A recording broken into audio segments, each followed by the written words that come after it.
If we are live, we're just getting making sure we're all set up here on our end. Yep. Okay, and we are live. Ladies and gentlemen, I want to apologize for everybody who just got cut off the stream there. Apparently, the video I showed had some copyright to it, so we're going to avoid doing that in the future. Wanted to come back live for our last couple of topics. So, let's see here. Perfect. I know, Tone, you were super happy about this topic. The death of the Paramount consent decrees. Why was I happy about it? It's not a good thing. Hey, you were excited to talk about it. That's what I meant to say. Oh. In very recent and shattering news, the Justice Department wants to move to get rid of the Paramount consent decrees, a code set up in the 1940s to regulate how movie studios distribute films to theaters. I have pictured McCann Delarim here up in the top right, quoted as saying, "We have determined that the decrees, as they are, no longer serve the public interest. Because of the horizontal conspiracy, the original violation animating these decrees has been stopped." I know this is a topic that you felt strongly about yourself, so would you lead us off there? And what do you think about what are we expecting in the movie industry with this decree being terminated? Well, I mean, look, we've looked at in topics before the upcoming death of movie theaters. Streaming is officially here as large as it's going to be, and we've got HBO Max coming in the spring. Cable is going to die. Movie theaters are going to die. That's a conversation that we actually had on stream before.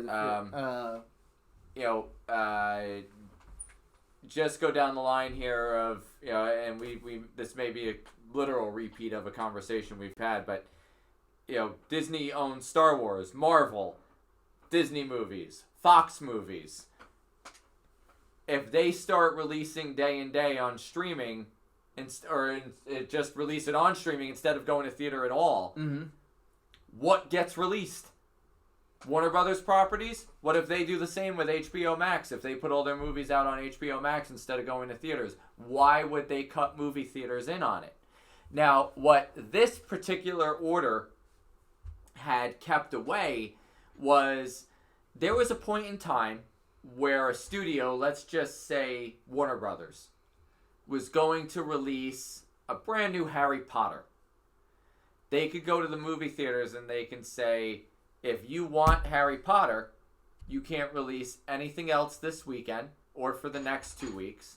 We want this theater, this theater, this theater, and this theater, this amount of show times, and everything in the lobby is geared towards advertising our movie. If you can't agree by those terms, you don't get Harry Potter. Yep.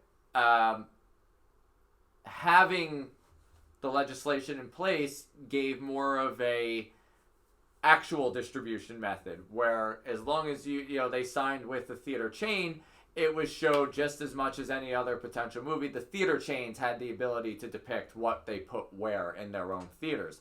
With this, the movie studios themselves could stronghold the theater chains. That's what we're now heading back to. Do you think that a lot of these arguments that I'm seeing strike me as like worst case scenarios?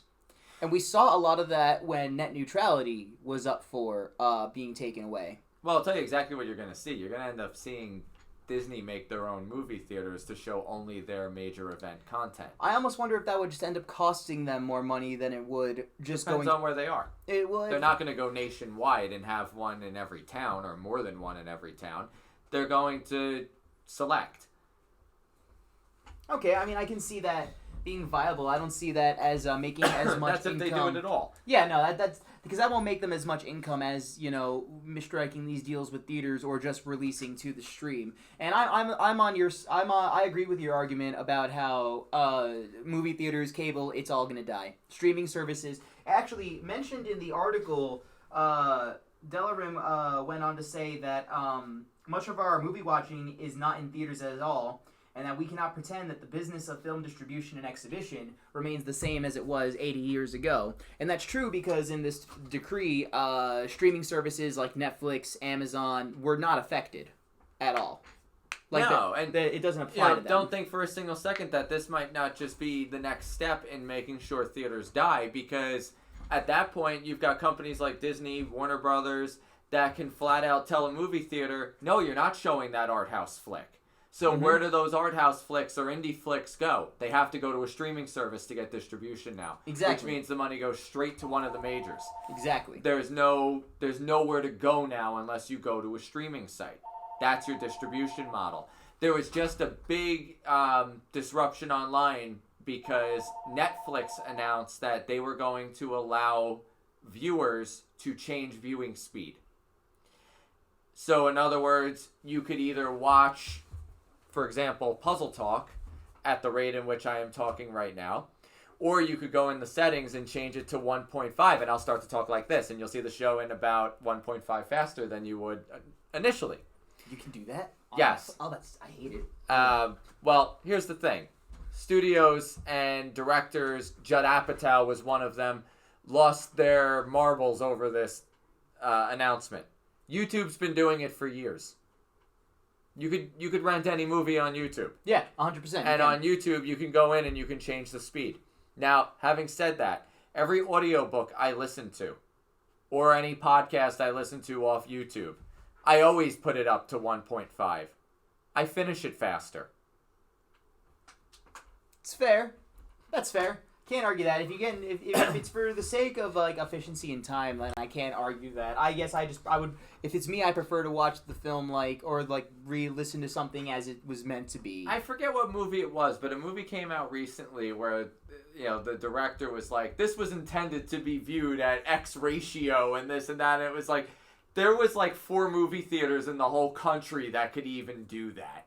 So, yeah, I understand the fact that a director or an editor wants you to view the art they created as they intended it to be viewed. Yeah. And that's what they should be judged on.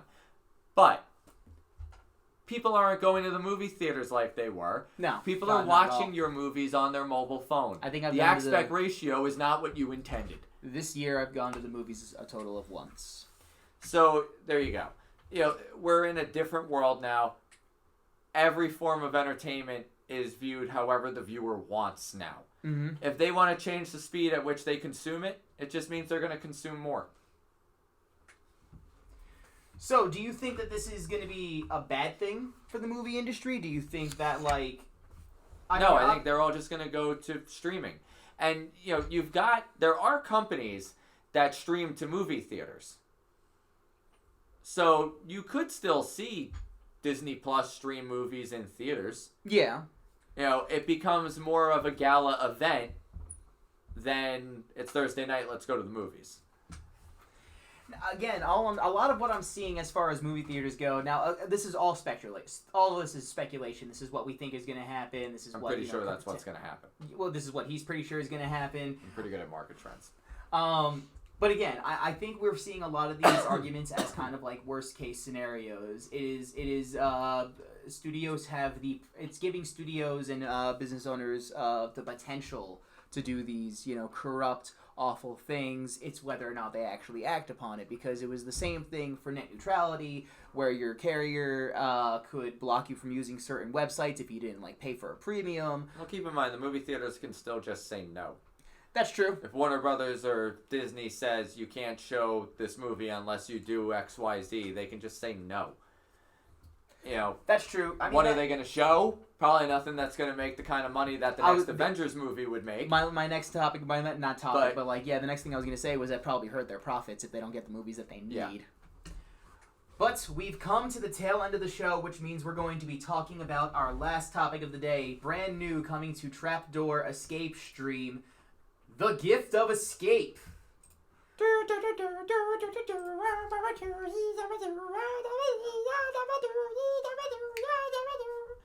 don't have notes for this, so I can actually close my phone. But brand new, we're starting The Gift of Escape. Yeah. What he said.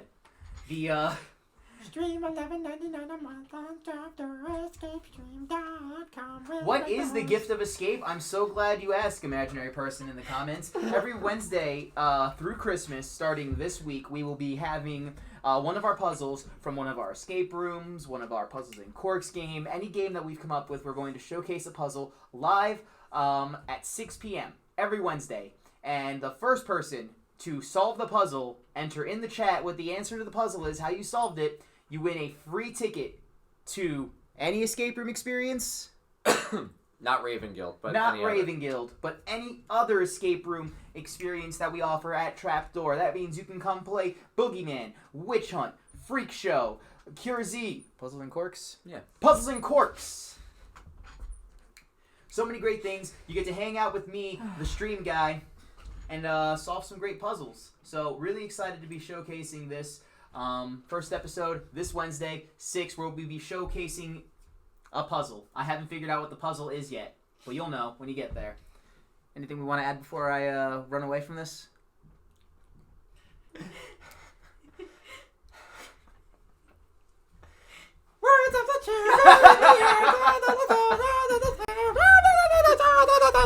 Thank you for coming to Puzzle Talk every Monday. Q-Tip out.